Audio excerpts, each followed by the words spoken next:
Assalamualaikum warahmatullahi wabarakatuh. Bismillahirrahmanirrahim. Alhamdulillah wassalatu wassalamu ala Rasulillah nabiyina wa habibina wa syafi'ina Muhammadin ibn Abdullah wa ala alihi wa ashabihi wa man walahu. Perkara yang pertama yang mesti dibersihkan daripada hati ataupun jiwa kita iaitulah kufur, nifaq, kefasikan dan bid'ah. Ini merupakan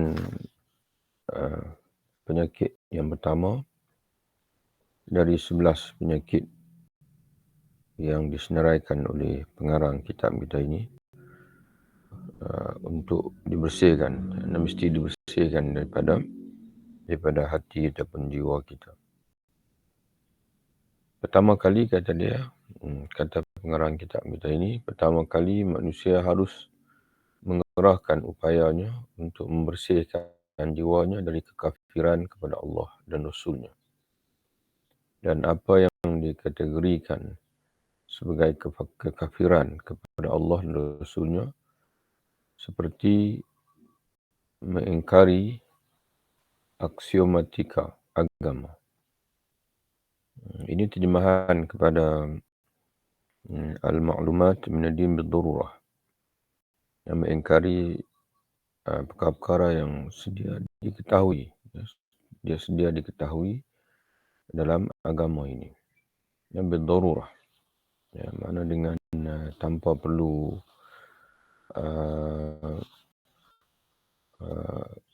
ketekunan dalam menuntut ilmu, mana kerana di kalangan orang Islam, bahkan di kalangan masyarakat keseluruhannya pun sedia maklum bahawasanya Islam memang mewajibkan perkara itu, ataupun Islam memang memestikan setiap penganutnya mengiktikadkan demikian. Contohnya keimanan kepada Allah, kepada malaikat, kepada kitab, rasul, qada dan qadar, salat, kewajipan salat dan sebagainya. Jadi orang yang mengingkari perkara yang disebut dengan aksiomatika agama ni, benda-benda yang sedia dimaklumi sebagai agama ini, secara jelas, tanpa ada kesamaran lagi, tanpa memerlukan sebarang dalil lagi, maka dia akan menjadi kafir. Atau melaksanakan salah satu dari perkara yang batalkan syahadatain, 2 kalimah syahadah, kerana kekafiran. Jadi kenapa kekafiran ini perlu dibersihkan daripada hati? Kerana kekafiran, kata dia, merupakan kegelapan dan membatalkan amal.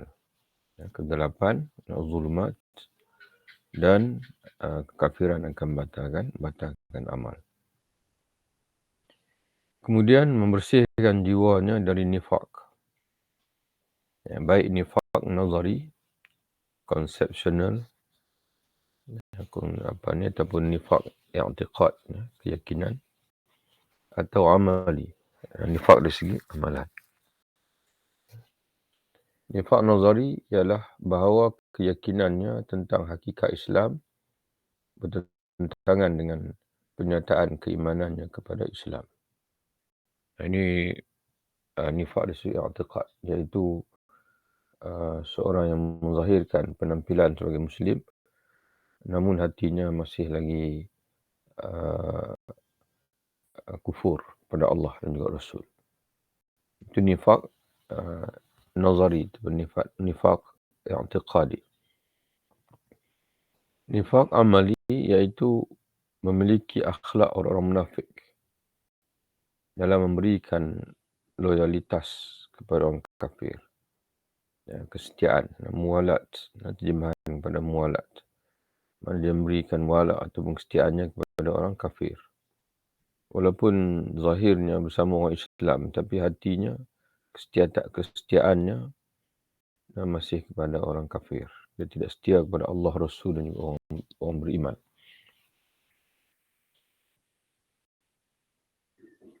Berkasih sayang kepada mereka, yakni kepada orang kafir, mendukung perjuangan mereka, menyalahi janji, membiasakan berdusta atau berkhianat dan juga curang.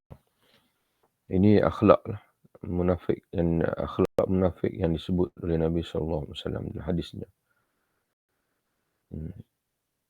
Ayatul munafiq salas atau kama qala Nabi SAW. Tanda orang munafik itu ada 3. Idza haddatsa kadhiba, bila bercakap dia bohong. Idza wa'ada akhlafa, bila dia berjanji dia mungkir. Wa idza tu'mina khana, bila diberi amanah dia khianat. Dan dalam lafaz lain, wa idza khasama fajara, bila dia bertengkar maka dia berlebihan, menjadi fajir, menjadi jahat, menjadi fujur, melakukan dosa. Kemudian bersihkan jiwanya dari kefasikan. Karena fasik ini adalah cabang daripada kufur. Iman pula, amal salih cabang pada iman. Sebab itu bila sebut tentang iman, ada hadis Nabi SAW menyebutkan rukun iman 6. Dan Nabi juga menyebutkan cabang iman ada 70 lebih. Al-iman bid'un wa sab'una syu'bah. Iman ada 70 cabang lebih. Cabang yang paling tinggi iaitu pengucapan la ilaha illallah.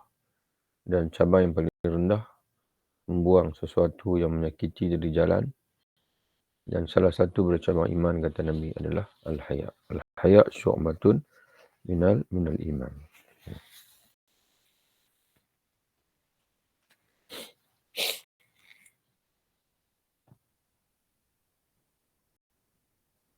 Kemudian membersihkan jiwanya dari kefasikan, yakni pelanggaran. Al-fisq maknanya al-khuruj min ta'atillah. Orang yang melanggar perintah Allah, yang terkeluar dari ketaatan kepada Allah. Itu al-fasiq. Terhadap perintah dan kemaksiatan. Pelanggaran terhadap perintah dan kemaksiatan. Perintah Allah dan juga dia melanggari perkara yang ditetapkan oleh Allah sebagai maksiat, itu dengan dia melakukannya, dengan tidak mendekati.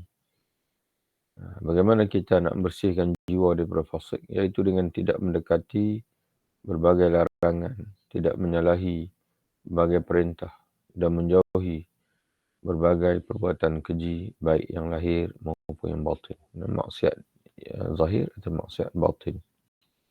Maksiat batin seperti riya, ujub, sombong dan sebagainya. Kemudian membersihkan dirinya dari berbagai bid'ah. Sama ada bid'ah keyakinan atau bid'ah amali. Ada yang i'tiqad yang menyalahi ahli sunnah wal jamaah. Itu dipanggil bid'ah i'tiqad. Dengan membebaskan diri dari berbagai keyakinan firqah-firqah yang sesat dan setiap ideologi yang bertentangan dengan apa yang dianut oleh Ahlussunnah wal Jamaah. Itu menjauhi pemikiran Syiah, Jabariyah, Mu'tazilah, Khawarij dan sebagainya. Dan juga ideologi sekular, liberal, sosialisme dan sebagainya.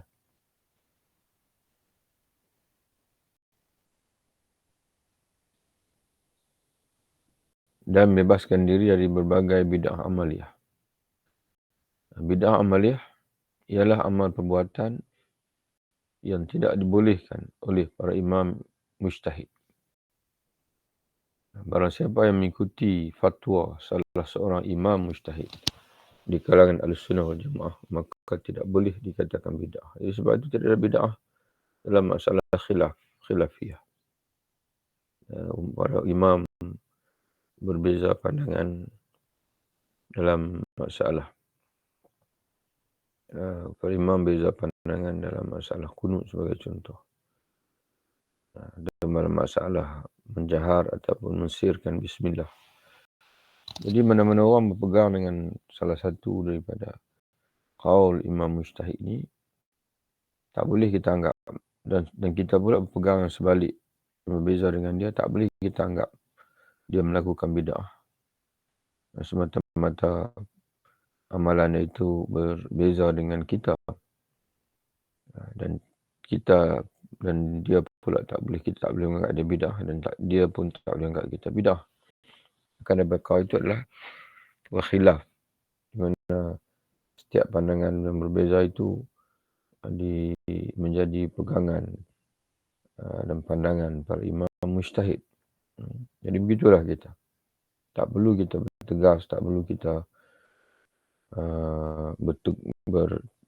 bertegang urat dalam masalah khilaf. Mesti bertolak ansur dan mendidik diri untuk menerima perbezaan. Biarlah orang melakukan kesilapan dan kita tetap melakukan yang betul. Biarlah orang berkasar dalam perkara khilaf, tapi tetap kita berlembut. Kita tidak boleh bereaksi dengan reaksi yang salah. Dan jangan menimbulkan polemik yang tak perlu, dan menyebabkan orang beriman dalam perkara khilaf sehingga menyebabkan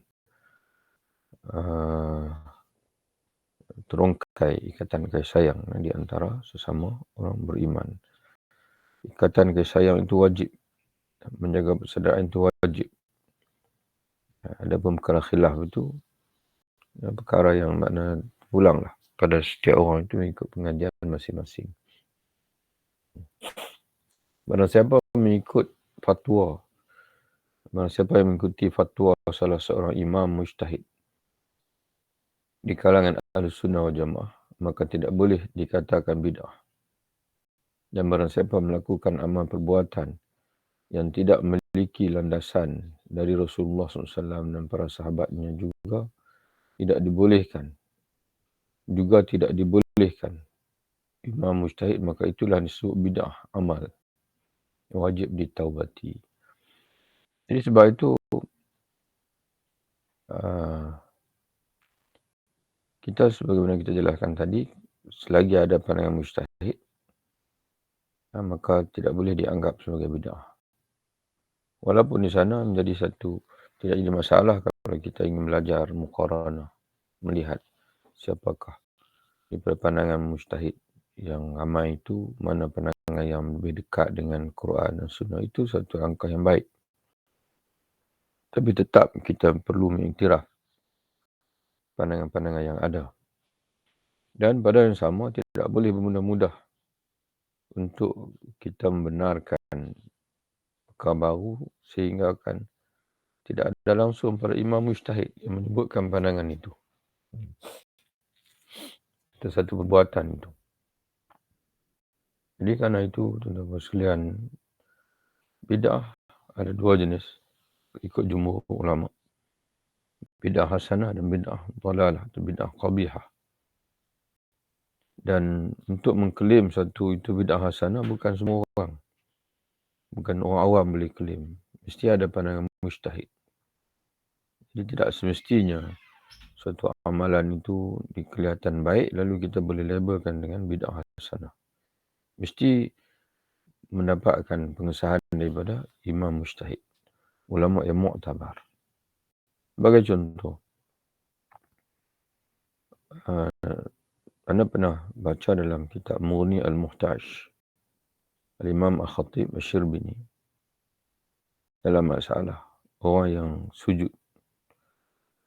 Sujud dipanggil setiap kali dia mengerjakan solat, lepas solat dia sujud. Itu merupakan bid'ah yang qabihah.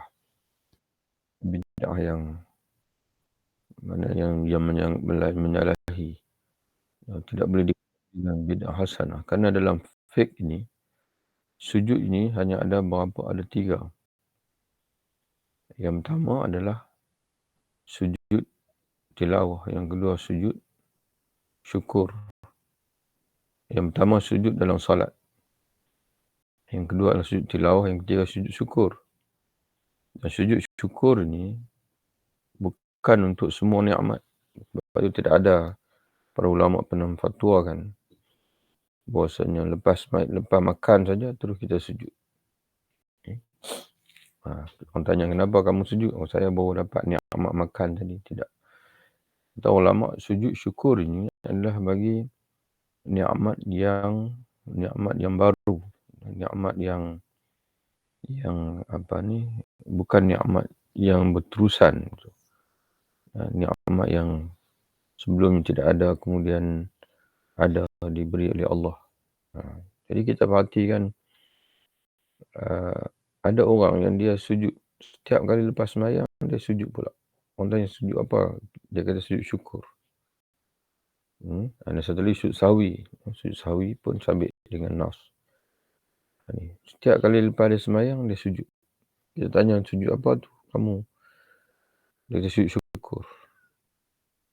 Itu perlu dirujuk pada imam mujtahid. Bukan kita andai, kita rasa baik, lalu kita boleh buat. Padahal tidak ada keterangan daripada Rasulullah, para sahabat, imam mujtahid, bahawasanya lepas sembahyang kita perlu bersujud pula yang sujud syukur. Itu amalan yang tidak pernah dilakukan oleh Rasulullah, para sahabat dan juga imam-imam mujtahid. Jadi perlu merujuk. Ada sekadar ustaz saja tak boleh. Kalau ustaz saja yang mengatakan baik, belum ustaz belum mujtahid. Mana-mana ustaz belum mencapai tahap mujtahid untuk mengesahkan suatu amalan itu sebagai bid'atun hasanah. Dia memerlukan kaedah. Kerana bila sebut saja bid'ah ini perlu ihtiyat. Sebab apa perlu ihtiyat? Kerana nas yang cukup jelas daripada Nabi SAW menyebutkan kullu bid'atin dhalalah. Setiap bid'ah itu adalah sesat. Cuma para ulama menyatakan bahawa kullu di sini ada takhsisnya. Bukan kullu sehingga tidak ada langsung pengecualian. Ada pengecualian. Tapi siapa yang berhak untuk mengecualikan daripada nas yang begitu terang oleh syarak itu? Adakah semua orang awam? Adakah ustaz biasa, mudah-mudah begitu? Jawapannya tidak. Perlu kepada imam mujtahid. Kalau tidak akan merosakkan agama. Tidak akan berlaku sebagaimana yang dilakukan oleh Bani Israel dulu. Dengan mudah-mudah mereka menambah, mengurangkan agama dan sebagainya. Itu kita peringatkan agak lebih detail tentang persoalan ini supaya agama kita itu terpelihara dan juga agama masyarakat terpelihara. Tidak ifrat dan tidak tafrit. Tidak lalai dan juga tidak melampau-lampau. Ada orang lalai sehingga semua benda yang baik, yang nampak baik, dianggap sebagai bid'ah hasanah. Padahal tidak ada mana-mana imam mujtahid yang fatwakan. Dan ada yang melampau-lampau sehingga kan dalam perkara khilaf pun dianggap sebagai bid'ah. Orang yang bertentangan dengan dia, yang tidak mazhab dengan mazhab yang sama, aliran yang sama dengan dia, semua dianggap sebagai bid'ah. Itu juga satu sikap yang melampau.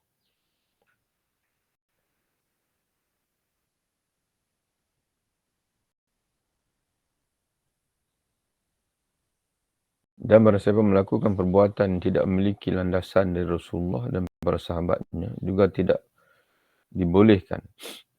Yang ini amalan tersebut juga tidak dibolehkan oleh imam mujtahid, maka itulah yang disebut bid'ah, amal yang wajib ditaubati. Hal yang secara umum paling berbahaya ialah kekafiran. Oleh sebab itu manusia harus senantiasa waspada, jangan sampai ada suatu kekafiran dalam dirinya. Seperti meyakini suatu keyakinan yang mencerminkan kekafiran atau melakukan salah satu hal yang membatalkan syahadatain secara sedar atau tidak. Kerana seringkali terjadi di zaman kita sekarang bahawa pada diri seseorang ada hal-hal yang bisa menjadikannya kafir. Yang ini istilah dengan mukafir. Perkara yang menyebabkan seorang menjadi kafir tetapi dia tidak menyedarinya. Seringkali dari lidahnya terucap hal-hal yang bisa membatalkan syahadatain tanpa disedarinya, terkadang di dalam senda guraunya dan terkadang dalam keseriusannya. Dan pertengkaran dan sebagainya, dia mempertikaikan syariat, mempertikaikan Quran, mempertikaikan hadis Nabi dan sebagainya. Itu kadang-kadang dalam bentuk gurauan dan menjatuhkan dalam kekufuran, tapi tidak disedari kerana dia tidak belajar. Ia juga harus memeriksa apakah di dalam dirinya ada nifak. Jika didapatkan berbagai keraguan dan kegoncangan keyakinan di dalam hatinya, kemudian tidak mendapatkan ketenangan iman. Maksudnya dengan ada keraguan dan kegoncangan itu menyebabkan dia tidak mendapat keteguhan iman. Itu sebabnya diterjemah dengan keteguhan iman, bukan ketenangan. Keteguhan iman, maka ia harus segera melakukan zikir, membaca Al-Quran dan mudzakarah dengan orang-orang beriman. Kerana berbagai kegoncangan hati bisa membuat orang menjadi siddiq atau zindiq, kafir. Jadi bila berlaku keraguan dalam hati, keraguan ini dia boleh menyebabkan akhirnya seorang itu akan bertambah yakin sehingga dia menjadi siddiq. Dan kalau tidak ditangani dengan betul, dia akan menyebabkan dia semakin ragu sehingga dia menjadi zindiq.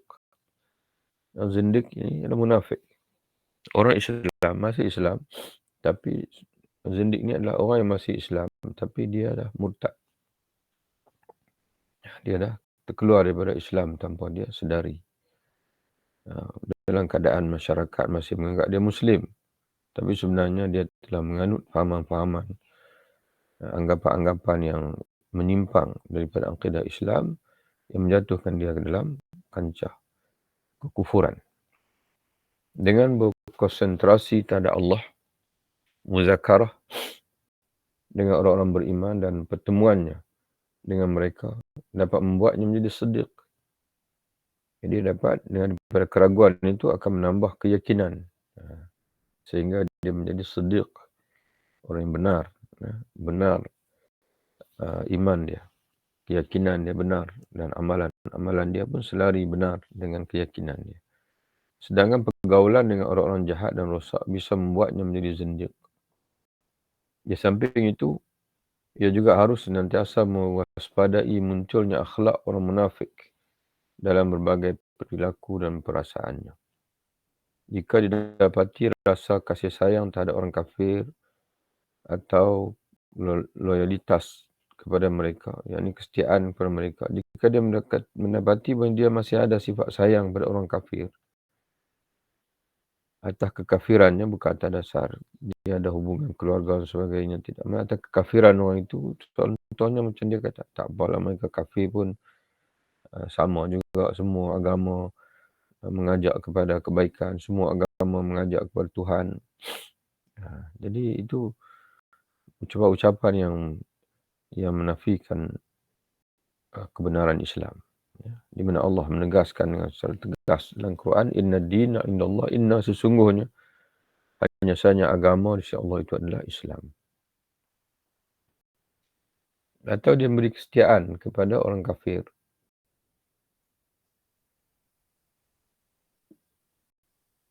Atau keterlibatan bersama mereka dalam kekafiran dan perilaku. Atau mendapati kedustaan dan pengkhianatan dalam perilakunya. Iaitu apa yang Nabi sebut, orang munafik ini tandanya ada 3 tadi. Bila diberi amanah dia khianat, bila dia bercakap dia bohong, berdusta. Jadi bila dia mendapati ada penyakit-penyakit inilah hatinya, hendaklah dia merenungkan masalahnya dan bebaskan diri darinya. Hendaklah dia merenung macam mana nak buang, macam mana nak bersihkan dirinya daripada penyakit-penyakit nifak tadi. Ia juga harus tanggap terhadap berbagai kemaksiatan yang lahir dan yang batin, yang besar dan yang kecil. Hari ini kita sambung nanti insya-Allah dalam pembacaan kita yang akan datang insya-Allah. Wabillahi taufiq. Assalamualaikum warahmatullahi wabarakatuh. Jumpa lagi insyaAllah. Jazakallah khair Ustaz. Assalamualaikum warahmatullahi Kasih Ustaz.